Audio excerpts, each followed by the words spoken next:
honra y me alegra estar aquí con ustedes. Aquí hay unas maestras, mis maestras, que han sido fundamentales. Cuando comencé la investigación del espiritismo, yo soy académica por entrenamiento, y estaba en el horizonte lo que yo llamaba mi última sabática. 7 años más y nada más, decía yo. Resulta que me jubilé antes, pero porque vino COVID. Pero en ese momento no tenía una sola página. Mi abuela paterna era espiritista, la señora Clara Cardona Cardona. Ella es la número 8 de las pioneras que yo investigué en el libro de mujeres espiritistas puertorriqueñas. Y llegué con básicamente nada a Puerto Rico, una conexión del doctor Gerardo Hernández Aponte, historiador del espiritismo. Él no es espiritista, pero es un gran historiador. Y llegué a Puerto Rico con una estudiante para coleccionar documentos y conocí a 2 maestras que siguen siendo maestras para mí, la señora Nidia Lozada, que entrevisté. También entrevisté a Luz Nereida Beltrán en esa oportunidad, y mi otra maestra es Ana Troche. Están juntas, sentadas ahí, y las recibo con un amor inmenso. En el día de hoy, antes de comenzar, quiero agradecerle, vamos a ver, apunto hacia acá, a la Asociación de Mujeres Espiritistas Puertorriqueñas en Acción y a su presidenta Nidia Lozada su generosa invitación a presentar mi trabajo en este preciado encuentro de mujeres espíritas puertorriqueñas. Mucho me honra y me complace participar en este encuentro. En esta conferencia, yo creo que voy a necesitar la luz. Gracias. En esta conferencia abordaré historias de empoderamiento y activismo social que gestaron espiritistas puertorriqueñas durante la transición colonial de 1880 a 1920. Analizaré la relación entre 3 términos: espiritismo, mujer y sociedad, partiendo de las aportaciones de solamente 2 pioneras por limitación de tiempo: Francisca Suárez González y Simplicia Armstrong de Ramú.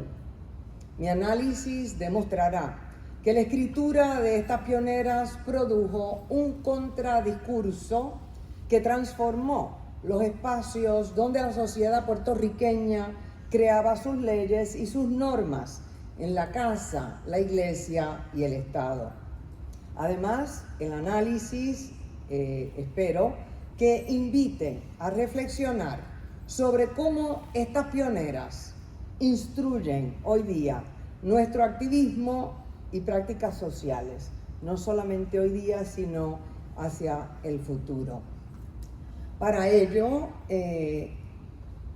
abordaré brevemente el contexto histórico, político, social de Puerto Rico de finales del siglo XIX, la instrucción y el rol de la mujer en la sociedad de ese momento, el espiritismo como un agente de cambio, las obras de Francisca Suárez González y Simplicia Armstrong de Ramú, y luego esta invitación a que exploren una colección digital que contiene más de 3.000 páginas digitalizadas. Tienen las obras de estas pioneras, las obras primarias de estas pioneras, y que pueden bajar de esta página en ese espiritistaspr.kenyon, esa es mi universidad, KENION, sí, es un centro de innovación pedagógica.org. Ahí está toda esa colección, está la entrevista que le hice no me recuerdo si eran 8 o 10 líderes de centros espiritistas en la isla, incluyendo a Nidia Lozada y a Ana Troche. Ahí están también las obras primarias que pueden bajar y leer de estas pioneras. Nuestro distinguido historiador puertorriqueño, Fernando Picó, resume las condiciones de vida del puertorriqueño a finales del siglo XIX así. Se trataba de una sociedad malnutrida en general, sin derechos ni oportunidades, de una sociedad racista y clasista, de un gobierno colonial, represivo, esclavista, en el que el Estado y la Iglesia eran uno. En cuanto a la instrucción de la mujer, la historiadora puertorriqueña María de Fátima Barceló Miller demuestra que esta educación de la mujer era casi inexistente. No es hasta el 1856 que el gobierno publicó un decreto para que se abrieran escuelas para niñas en las casas de mujeres que sabían leer y escribir, que aparentemente no eran tantas.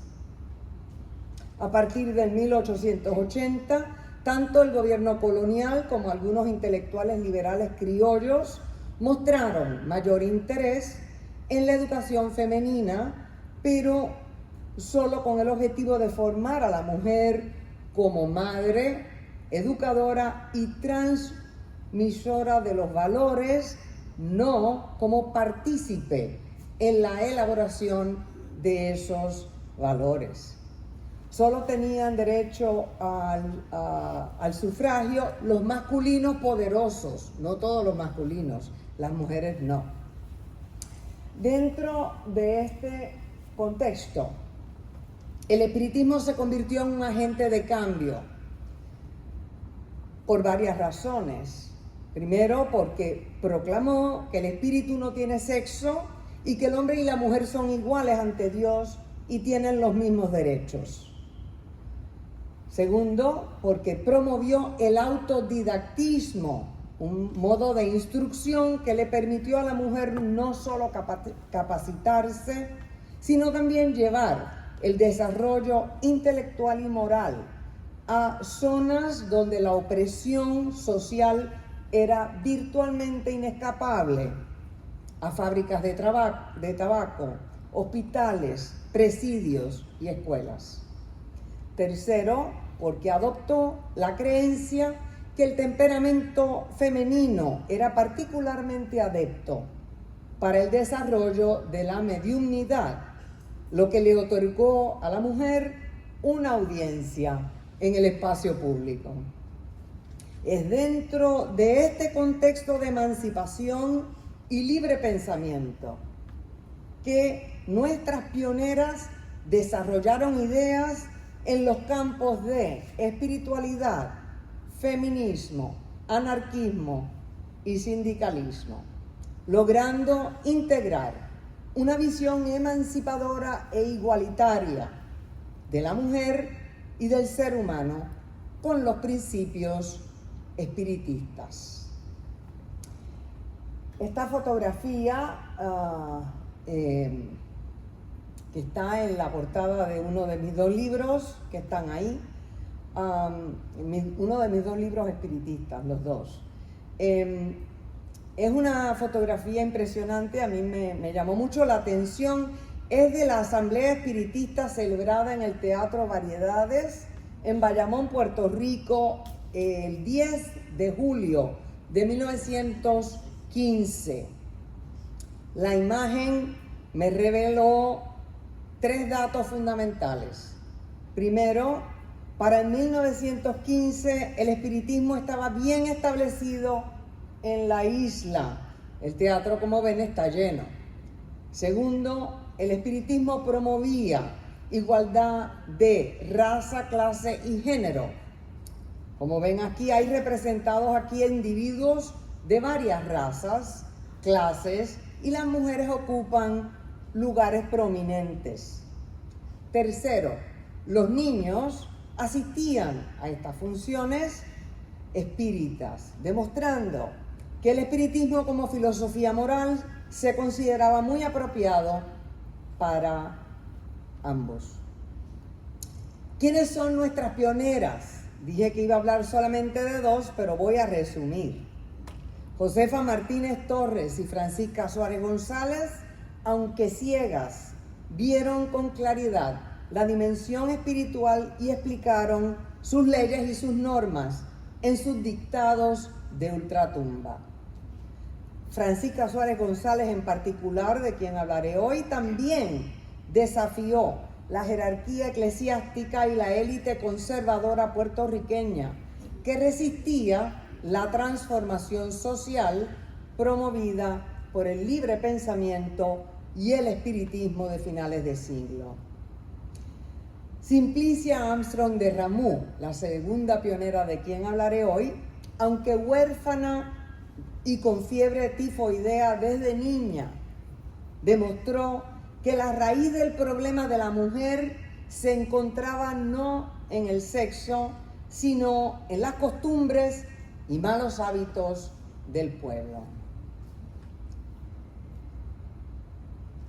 Agustina Guffain desafió los problemas de aislamiento y falta de educación femenina y creó redes de asociación como esta, indispensables, que hicieron posible el apoyo entre mujeres en el Puerto Rico de su tiempo. Lola Baldoni, entre otras cosas, además de haber sido escritora, como Agustina Guffain también, montó una campaña contra la pena de muerte que dio resultados. Luisa Capetillo, fabulosa, escribió uno de los tratados feministas más tempranos de América Latina. Guillermina Massanet, cofundadora de la Asociación de Mujeres Espiritistas Puertorriqueñas en Acción, AMEPA, trazó nuevas rutas de avance a nivel nacional e internacional para las mujeres espiritistas contemporáneas del país. Todas, inspiradas e instruidas por el espiritismo, rompieron barreras de género y clase impensables para su tiempo. Por limitación de espacio y de tiempo me centraré en las estrategias de empoderamiento de dos pioneras, Francisca Suárez González y Simplicia Armstrong de Ramú. ¿Quién era Francisca Suárez González? Francisca fue una escritora espiritista, activista, anticlerical que perteneció a la primera promoción de espiritistas puertorriqueñas, mujeres relativamente educadas, activas en el estudio y en la experimentación espírita. Era ciega, pero recibió la primera educación, según en una de sus cartas, ella lo explica, de su madre, quien ejercía, en sus palabras, la profesión de obstetricia. Perteneció a la junta editorial de la revista El Iris de Paz, publicada por Guffain, una revista que se fundó en 1900 y estuvo publicándose hasta 1912. Y se destacó, Francisca, por la publicación de dictados de ultratumba. Era medium semimecánica y sus obras publicadas en Puerto Rico se difundieron por toda la isla gratuitamente en apoyo de la propaganda espírita. Con su escritura y actividad periodística, Francisca ayudó a transformar la sociedad puertorriqueña durante la transición colonial, ofreciendo una visión libre pensadora y democrática que se basó en una moral espírita racional y equitativa. ¿Cuáles fueron sus estrategias de empoderamiento? Entre ellas se destaca su activismo espiritista anticlerical. Suárez desafió la jerarquía eclesiástica y la élite conservadora puertorriqueña que resistía a la transformación social, como dije, promovida por el espiritismo y el libre pensamiento. Dentro de este contexto, la pérdida de la influencia moral de la Iglesia provocó un cambio importante en la idea que se tenía de la mujer. Como explica Barceló Miller en su estudio De la polilla a la virtud, visión sobre la mujer de la Iglesia jerárquica de Puerto Rico. Y aquí van a ver dos visiones de la mujer, una de la polilla y otra de la virtud. Si en el siglo XVIII la mujer era considerada, cito, generadora de la maldad y la perversidad, símbolo del pecado y la perdición, en la segunda mitad del siglo XIX, la Iglesia le otorgó, cito, la responsabilidad de salvar la sociedad mediante la familia cristiana y la rehabilitación del culto mariano.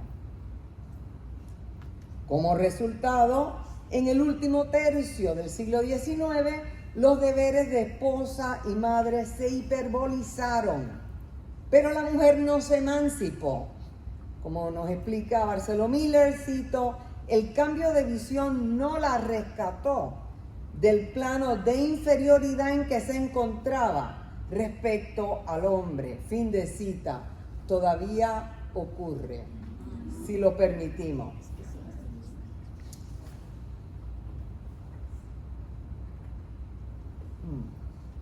Entonces, como resultado,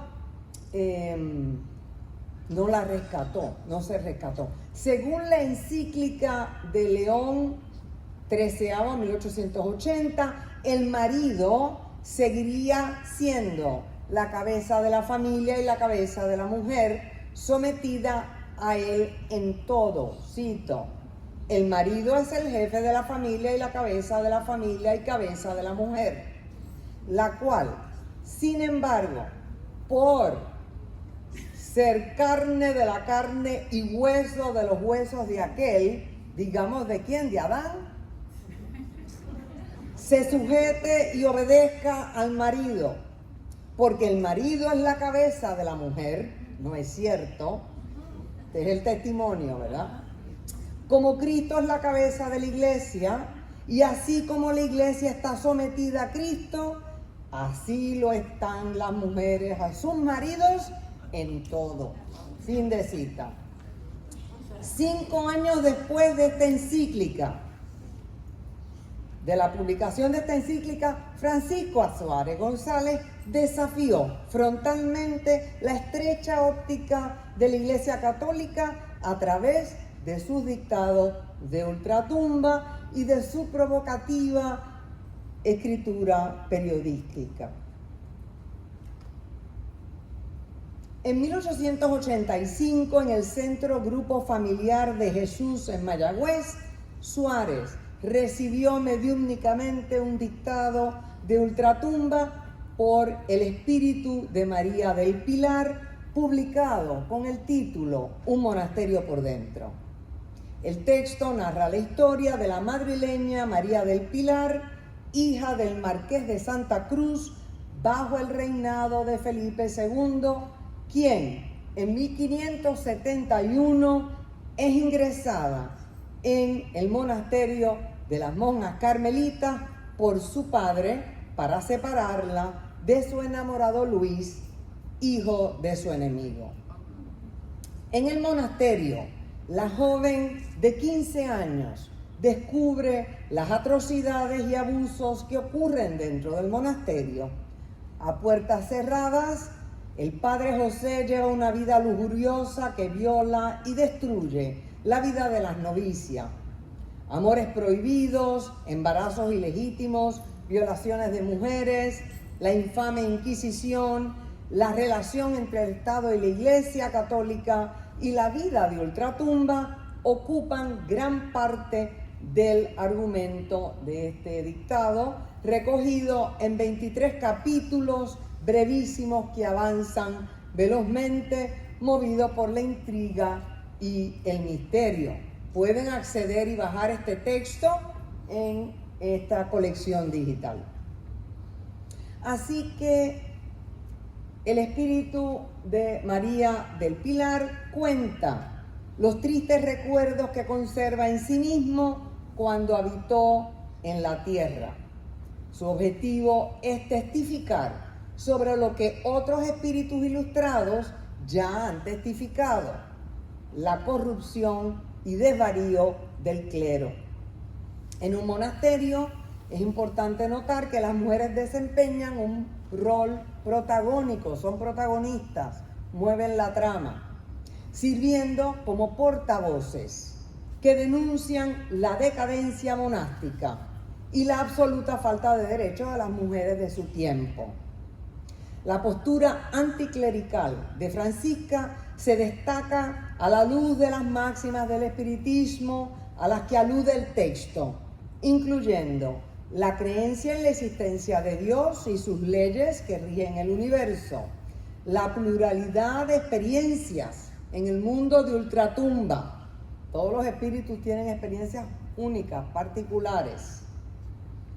La comunicación con los espíritus, el progreso infinito del alma mediante la reencarnación y la reparación de faltas, el libre albedrío como motor de causa y efectos. Todo esto se ve en la trama. Y la fe, la esperanza y la caridad como vías de acceso hacia la justicia y la igualdad entre los hombres. De nuevo, pueden acceder a las obras de Francisca en este enlace. Otra estrategia de empoderamiento muy importante en el caso de Francisca es su actividad periodística. La actividad de Francisca en este contexto fue extensa y muy relevante, además de sus publicaciones regulares en revistas espíritas como El Iris de Paz de Guffain y La Luz del Porvenir o Luz del Porvenir de Amalia Domingo Soler. Publicó en la prensa puertorriqueña abordando temas controversiales y figuras destacadas de la élite eclesiástica y profesional insular. Entre sus publicaciones hay que destacar por lo menos dos. Refutación al vicario capitular, publicada en una fecha clave, 1899. En ese entonces el vicario era el doctor Juan Perpiñá, y la otra publicación, que es también una forma de libro, Nuestra réplica al doctor, los dos son doctores y ella los está retando, al doctor Manuel Guzmán Rodríguez, titulado La religión del porvenir. Los textos están ahí. Refutación al vicario capitular es de sumo interés porque captura un momento importante en la isla entre el Estado y la Iglesia y los debates que se plantearon a raíz del cambio de gobierno, así como el ambiente y la mentalidad de un pueblo que, hastiado de las intransigencias del régimen colonial español, recibió con esperanza hasta cierto punto la ideología democrática que predicaban los Estados Unidos de entonces. Pueden descargar los libros, como le dije, en este enlace. El debate que plantea la refutación al vicario capitular se centra en la necesidad, según el vicario capitular, de mantener los cementerios católicos libres de protestantes, suicidas y excomulgados. Suárez, por su parte, argumenta que el clero, una colectividad de hombres que vivió del Estado para vender la salvación de las almas, es una cita, ya no tiene injerencia en asuntos gubernamentales.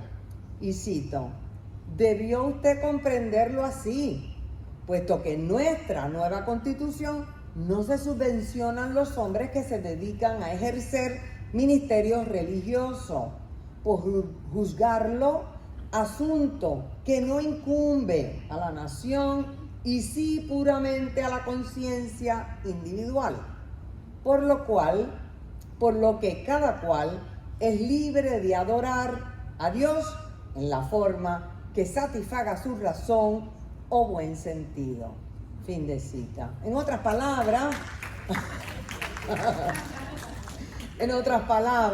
basándose en la separación del Estado y la Iglesia, Suárez defiende el derecho a la libertad de culto y del entierro más allá de la autoridad del clero. Para concluir mi presentación de Suárez,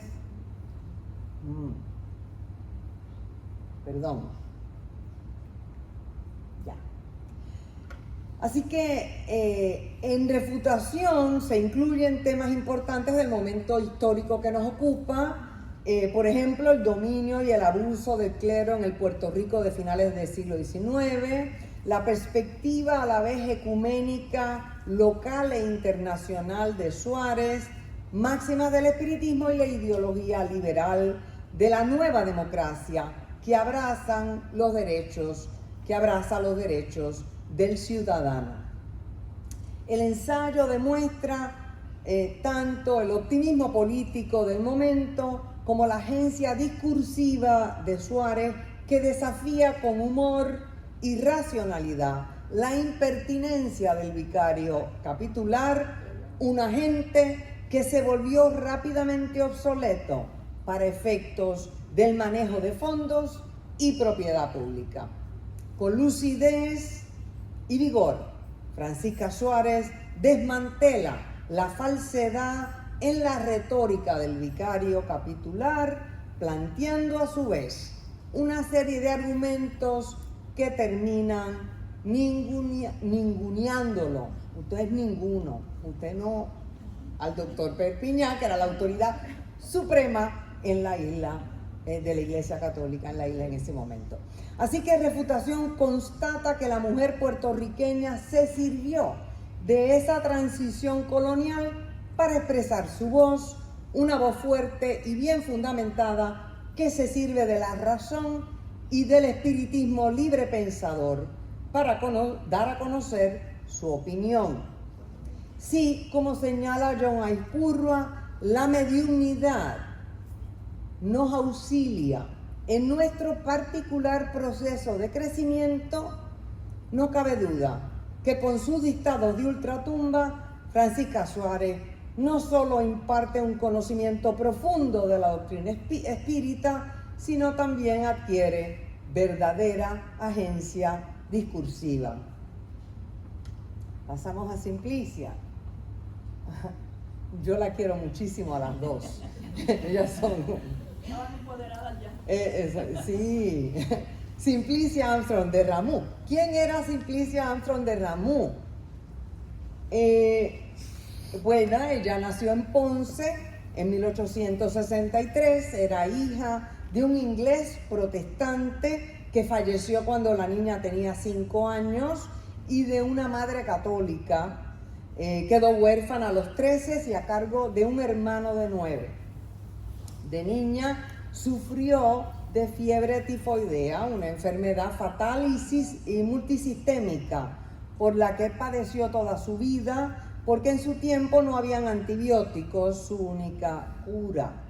Su madre, viuda y enferma, dejó a la niña interna en una escuela y pocos años después falleció.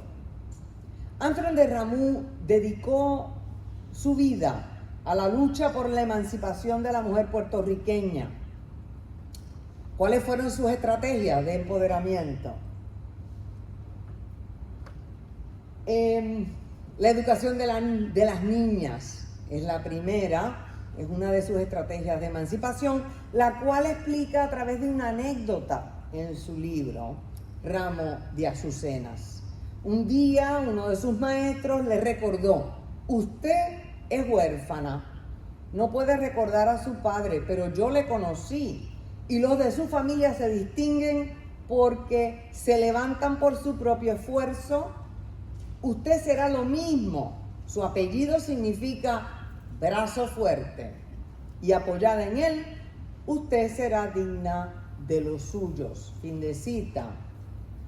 Y a esto añade la escritora: mi brazo fuerte, ha sido mi sostén, esto es mi yo, ha sido mi principal impulsor y el único responsable de mis actos. Fin de cita. Por eso Armstrong de Ramú interpela a los maestros y educadores de la infancia, señalando que la raíz del problema de la mujer se encuentra no en el sexo, sino en las costumbres y malos hábitos del pueblo. Y cito: enseñad a vuestros educados a estimarse a sí mismos y particularmente a las niñas. En mi país se hace crecer a la niña pensando que solo ha de servir para adorno, que manos que trabajan no son manos de noble dama, y de ahí 1000 males que solo puede encauzar una moral cuanto ilustrada dirección. Fin de cita.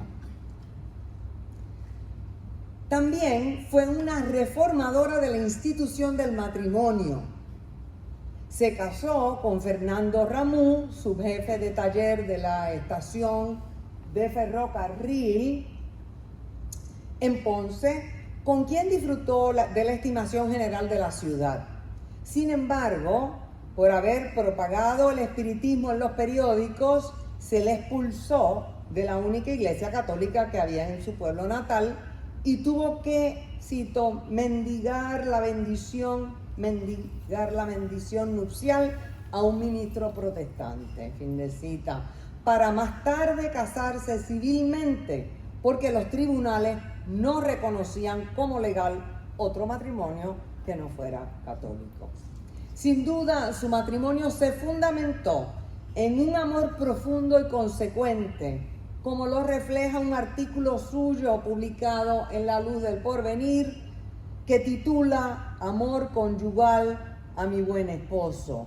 Y cito: cuando el hombre y la mujer, educados moral e intelectualmente, comprendan el amor en su grandeza, jamás sacrificarán las naturales inclinaciones del corazón por convencionalismos. Entonces no se cansarán uno del otro, pues serán entre ambos padres cariñosos para cuidarse, maestros para educarse y hermanos para corregirse. Entonces no habrá voz de mando ni sollozo de obediencia. Una será su voluntad, una sus aspiraciones, que siempre irán encaminadas al mayor bien de entrambos, moral, material e intelectual. Fin de cita.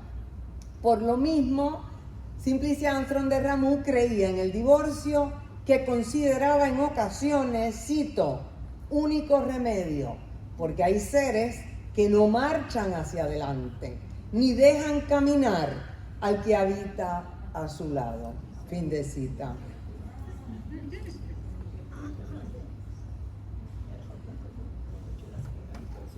De pensamiento original y complejo, Armstrong de Ramú analizó una sociedad servida estructuralmente por el patriarcado, la misoginia o el odio a la mujer y el fanatismo religioso.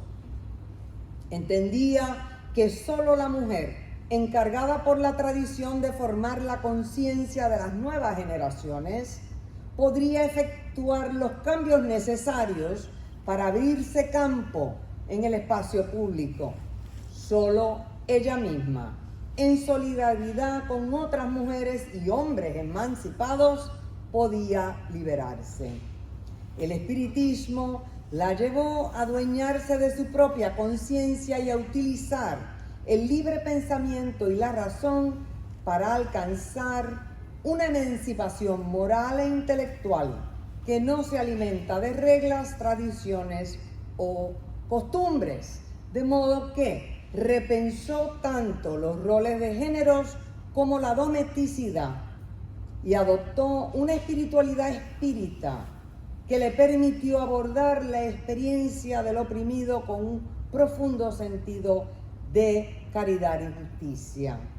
Ramos de Azucenas, publicado en 1908, aborda en 32 capítulos temas relevantes para las espiritistas del momento, incluyendo los derechos y el desarrollo intelectual y moral de la mujer, la domesticidad, la clase social, economías sostenibles, nuestras costumbres y la relación entre espiritismo y espiritualidad.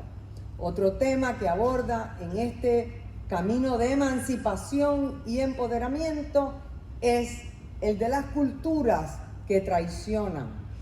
Para Simplicia, la causa principal de la opresión femenina no era el sexo, sino las costumbres sociales y los prejuicios sistemáticos.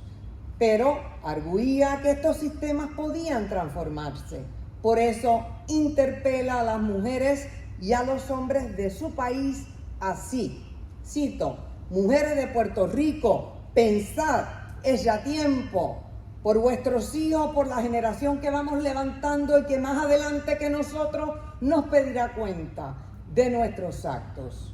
Sustituid el figurín por el libro, el tocador por el gabinete de trabajo, el templo de piedra por la creación. Y vosotros, hombres de mi país, inspirados poetas, escritores ilustres, magistrados y legisladores, no empujéis con vuestros falsos halagos a la mujer al abismo. No oprimáis con vuestras leyes a la mujer de vuestra tierra, porque no os alzaréis del suelo, ni serán hombres vuestros hijos, mientras se nutran en el seno de una mujer fanática, de la mujer ignorante, esclava del rutinarismo. Fin de cita.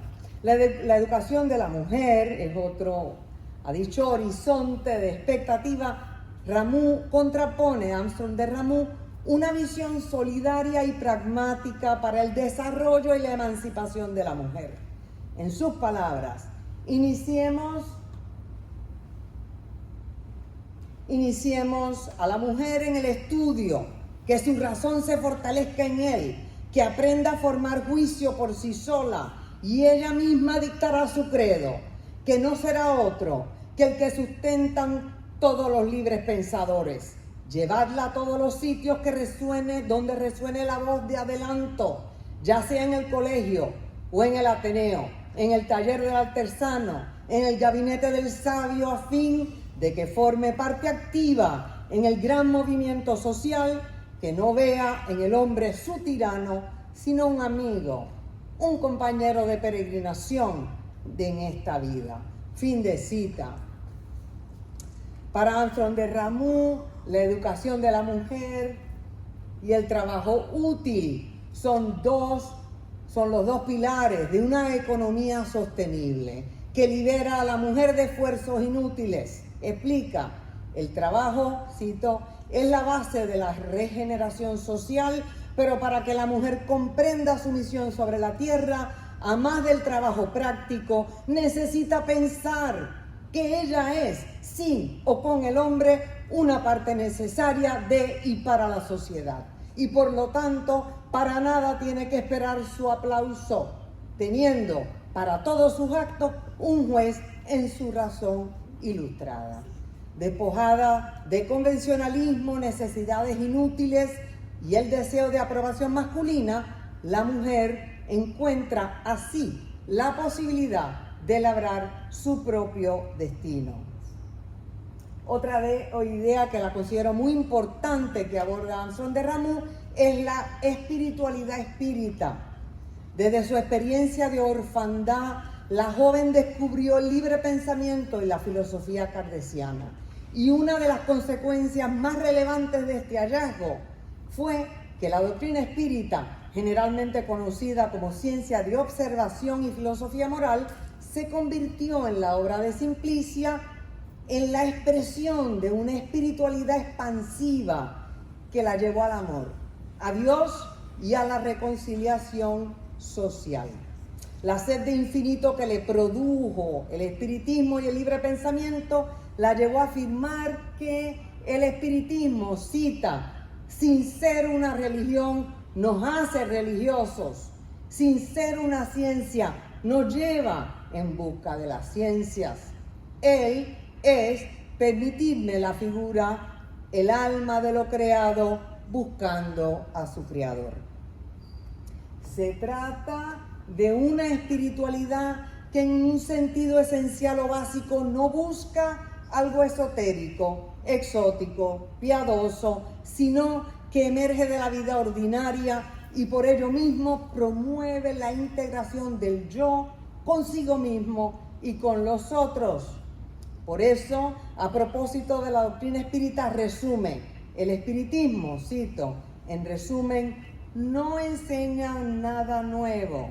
Lo que hace es mostrar a nuestros ojos los espacios que las religiones nos prohibían querer siquiera vislumbrar y que la ciencia nos monopolizaba diciéndonos, no paséis de ahí, que ahí solo llegan los predestinados, nosotros, los científicos masculinos.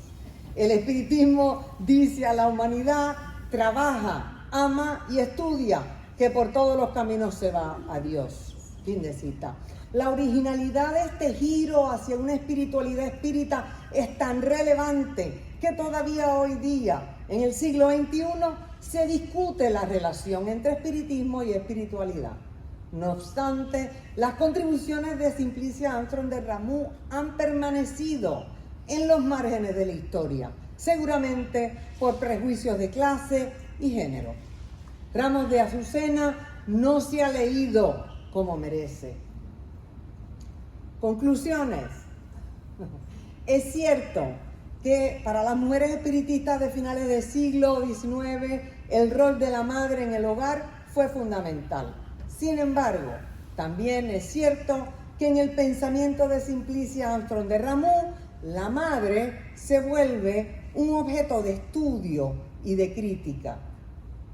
Adelantada a su época, nuestra autora le ofrece a la mujer los instrumentos del estudio, el trabajo útil y la espiritualidad espírita para independizarse de una cultura que la desaloja de sí misma y la descarta.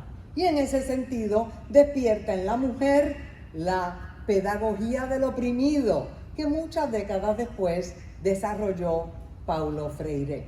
Armstrong de Ramus pone el asunto de la emancipación de la mujer en las manos y el pensamiento de la mujer misma, en solidaridad con otras mujeres y hombres emancipados, porque el cambio cultural para la construcción de una sociedad más equitativa y justa solo es posible mediante un proceso auténtico de liberación interior. En el caso de Simplicia Armstrong de Ramus, dicho proceso lo mediatizó el espiritismo. Para resumir, las pioneras espiritistas en Puerto Rico se sirvieron del espiritismo kardecista para analizar críticamente su contexto político-social. El análisis mismo las radicalizó en la esfera pública. Con su trabajo personal y colectivo dentro de los movimientos sociales de la época, desafiaron la jerarquía eclesiástica, el Estado y la élite conservadora puertorriqueña. Alteraron, modificaron los conceptos de género, matrimonio y domesticidad. Desafiaron el aislamiento y la falta de educación femenina. Promovieron el sufragio universal y la abolición de la pena de muerte. Publicaron local e internacionalmente y contribuyeron en la formación espírita con sus dictados de ultratumba. Las invito en la mañana de hoy a enseñar sus obras. Tal vez, si lo hacemos, podremos movilizarnos con mayor efectividad hacia una sociedad más equitativa y justa. Muchas gracias por su atención.